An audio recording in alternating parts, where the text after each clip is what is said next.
Olá, turma!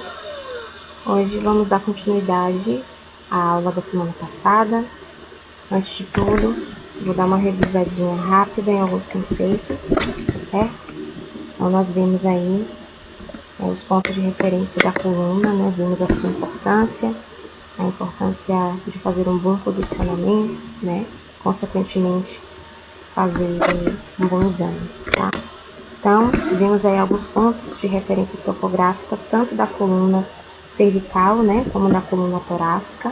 Então, os pontos de referência, nós temos o meato acústico externo, né, sabemos onde localiza a C1, né, a C3, a C4, a C5, principalmente, que é a estrutura onde é inserido o raio central em exames da coluna cervical.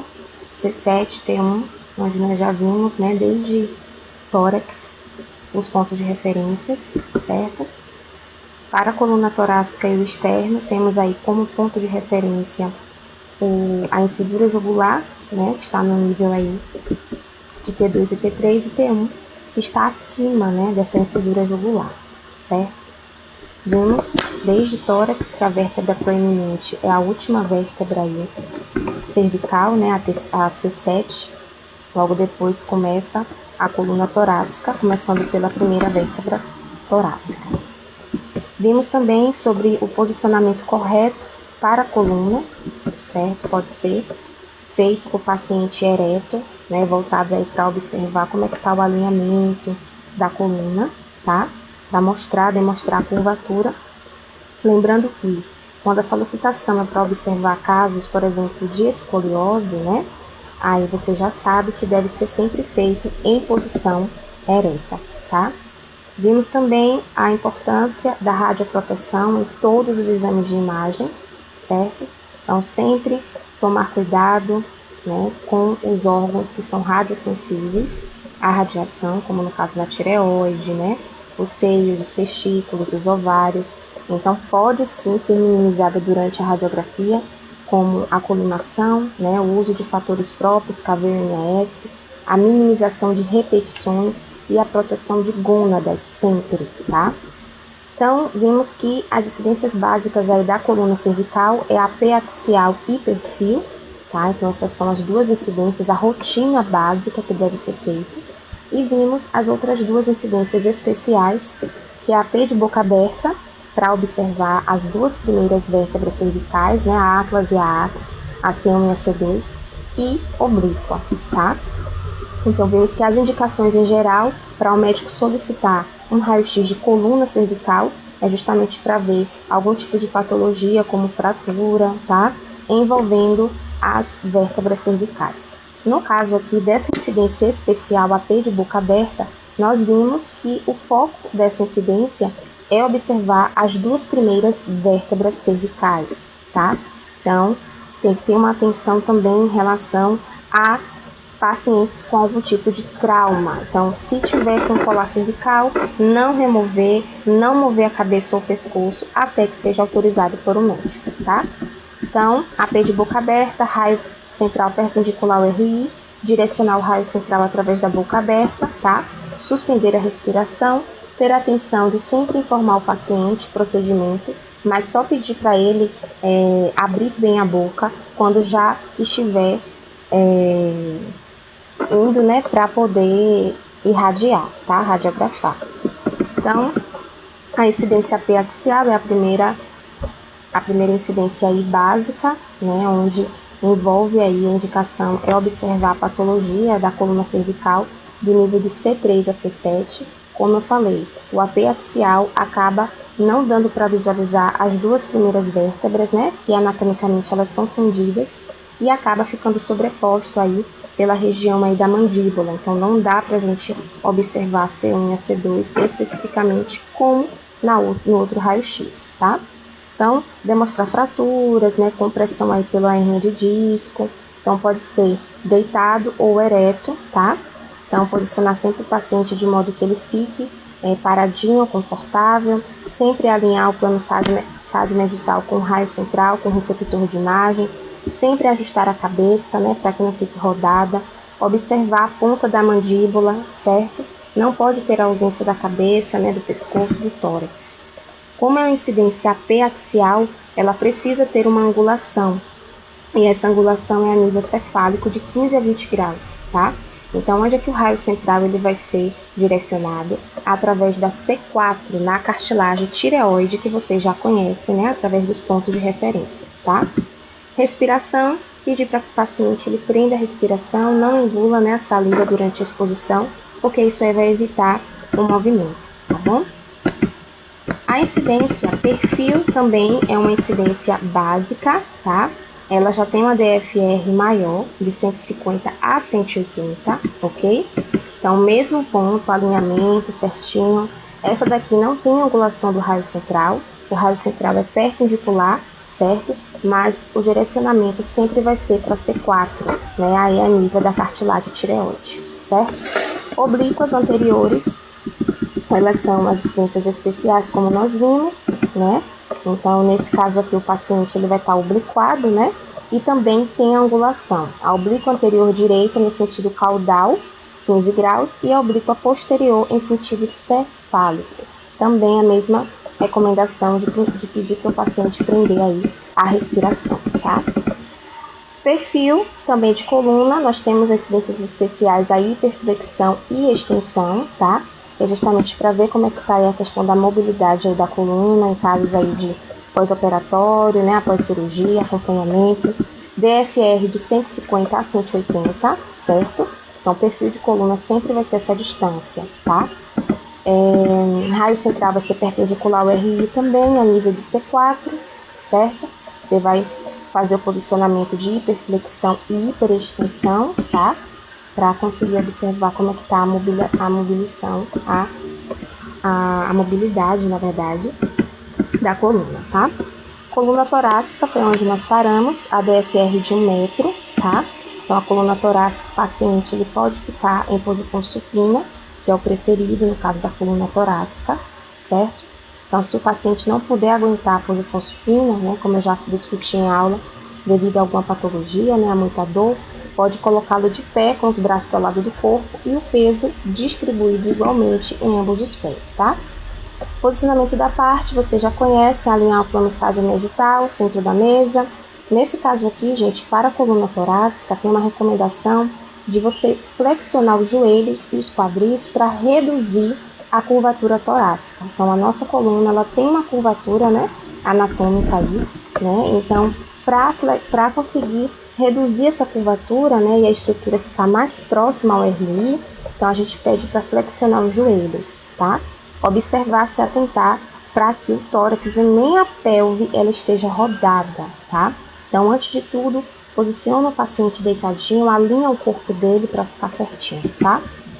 Raio central perpendicular ao RI, e onde esse raio deve ser direcionado? Deve ser direcionado o raio central a T7, onde todo mundo sabe, né? A T7, que é 8 a 10 centímetros abaixo da cisura jugular, ou 3 a 5 centímetros abaixo do ângulo do externo, tá? Então, a centralização é similar à utilizada com o tórax em AP. Centralizar o RI ao raio central, também prender a respiração na expiração. Então, todo mundo já sabe que a expiração ela vai reduzir o volume de ar no tórax para o brilho e a densidade mais uniforme. Então, para a coluna, é como você vai ter o mesmo parâmetro de raio-x de tórax em AP, tá? Então, o paciente aqui em supinação, em decúbito dorsal, braços ao lado do corpo, protetor de gônadas, tá vendo? Aqui o paciente, ó, a gente consegue ver que ele não tá rotacionado, ele tá alinhado direitinho, certo? Então, você vai ter como base o quê?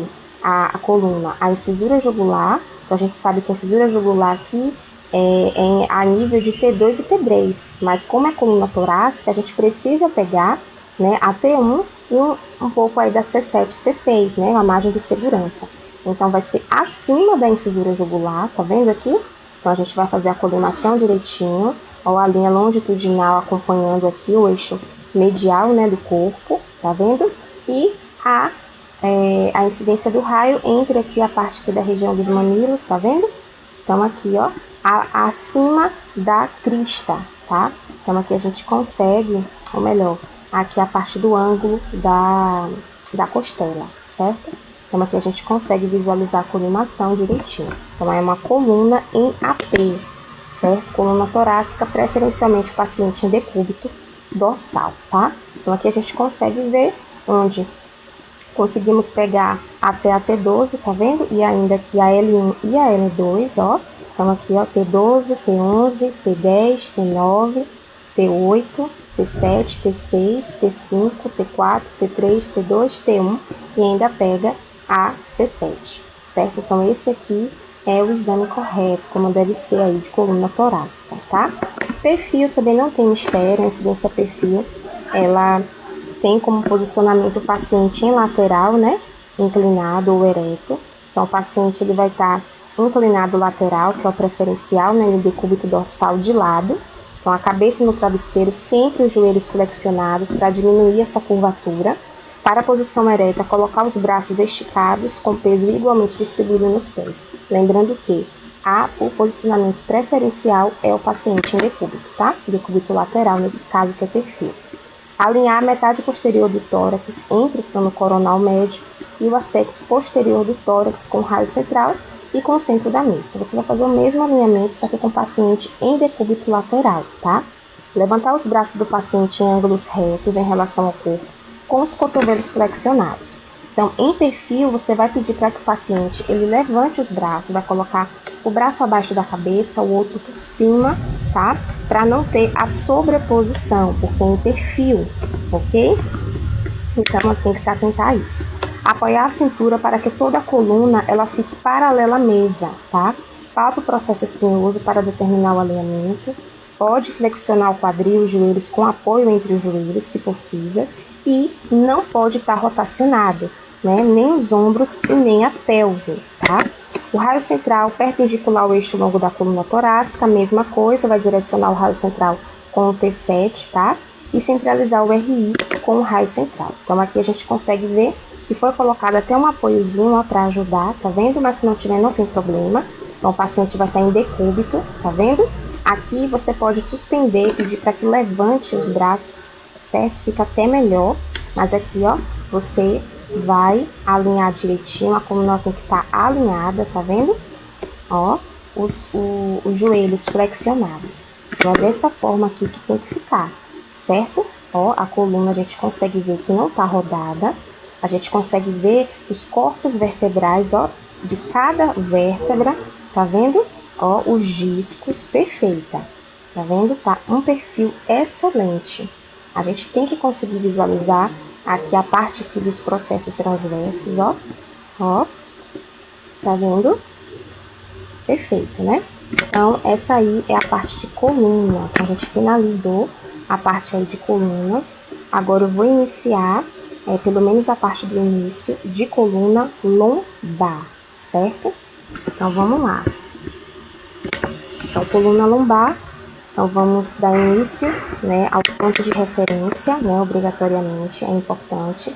Então, assim como a coluna cervical, a coluna torácica, né, a coluna lombar, ela também tem seus pontos de referências, certo? Isso ajuda aí no posicionamento correto, a incidir o raio corretamente, né, e, consequentemente, ter um bom exame de imagem. Então, aqui a gente consegue ver a parte aqui da coluna, pega aqui a região, né, do tórax, as vértebras torácicas, mas o que importa aqui são as vértebras lombares, né, a região da coluna lombar. Então, a gente consegue ver aqui que a ponta do xifoide vai em torno de T9 e T10, tá vendo? Então, a gente vai ter como parâmetro, mas aí vem a T11 e a T12, e aí já começa a L1, a L2, a L3, a L4 e a L5. Então, temos as 5 vértebras lombares, certo? A L5, a gente consegue ver, a L4, na verdade, para a L5, fica aí no nível da crista ilíaca. Então, a gente palpando, vocês podem até palpar em vocês mesmos a crista, então ela está aí em relação a L4 e L5, né? A quarta vértebra é a quinta vértebra lombar, tá? Aí logo depois vem aqui as espinhas da crista ilíaca, a síntese púbica, né, que já fica na região já da pelve, tá? Então, temos aqui ainda na parte do perfil, né, a margem costal inferior, encontra-se aproximadamente L2 e L3, a ponta chifoide, como eu já falei, ao nível de T9 e T10. Outro ponto importante que a gente não pode falar, né, sem relatar a proteção radiológica, protetor de gônadas, colimação precisa, observar que mulheres em idade fértil, né, questionadas sobre a gravidez, sempre perguntar, certo, se a paciente está grávida ou com suspeita de gravidez. Então vamos aqui aos posicionamentos. As incidências AP, né, que é uma incidência básica da coluna lombar, também precisa que os joelhos sejam flexionados, certo? Então a flexão dos joelhos vai reduzir, nesse caso aqui, a curvatura lombar, a lordose, tá? Deixando as costas mais próximas da mesa do exame radiográfico e a coluna vertebral lombar mais paralela ao receptor de imagem, então seguindo a mesma linha de raciocínio da coluna torácica, certo? Além disso, quando o paciente ele flexiona os joelhos, fornece também um maior conforto a ele, tá bom? Então, aqui a gente consegue ver, né, um paciente aqui em decúbito dorsal, temos aqui o protetor de gônadas, né, nesse caso aqui, ó, o protetor de gônadas certinho, só para proteger mesmo a área genital, tá vendo só? Então aqui a gente consegue ver essa primeira imagem, o posicionamento está incorreto, tá vendo? Para AP de coluna lombar. Essa partezinha daqui, ó, da curvatura, quando não flexiona os joelhos, fica aqui dessa forma, tá vendo? Então não consegue ficar próximo ao RV, certo? Além de gerar um desconforto. Então aqui tá errado. Os membros inferiores não podem ser estendidos. O correto é dessa forma aqui, tá vendo? Joelhos e quadris flexionados, onde, ó, diminui, tá vendo? Essa curvatura aí natural da coluna, tá? Sempre alinhar, né, é importante durante a radiografia da coluna vertebral inferior, a fim de garantir que o feixe passe através dos espaços discais intervertebrais. Então, o alinhamento é fundamental, é importante. Isso vocês já sabem, né, de cor. Então, isso ajuda no posicionamento, ajuda também para que o feixe ele passe, gente, de uma maneira correta aí na estrutura, certo? Então, vamos aí para as incidências básicas da coluna lombar. Então, a gente sabe que é o AP e perfil, tá? AP ou PA e perfil. E as oblíquas aqui, e o perfil de L5 a S1, entra aí como incidências especiais, tá certo? Então, amanhã nós vamos dar continuidade aqui às incidências da coluna lombar, tá bom? Então, hoje vocês já revisam, certo? A parte aí de tórax, né, de vias aéreas superiores e de coluna, que já vai ser assunto aí da nossa próxima avaliação, tá? Então, fiquem com Deus aí, até a próxima aula.